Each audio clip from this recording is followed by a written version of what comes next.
நீங்க முன்ன வந்து நீங்க விசுவாச்சாலே தெய்வம் அற்புதம் செய்வார். ஆனா இப்ப வந்து நீங்க தெய்வத்தை தேடணும். இஸ்ரவேல் ஜனங்க அவங்க போய் கடவுளை தேடவே இல்லை. அவங்க அடிமை 400 வருஷம் அடிமையா இருந்தாங்க.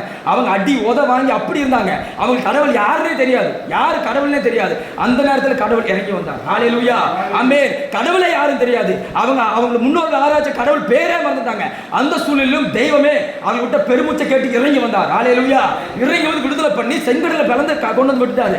நீ அதுக்கப்புறம் வந்து பார்த்தீங்கன்னா ஒவ்வொரு காரியமும் அவங்க தான் போரிட்டு ஜெயிச்சாங்க. ஆமென். செங்கடலை 2 பிளந்தாரு, பார்வோன் எல்லாத்தையும் பாதிச்சாரு.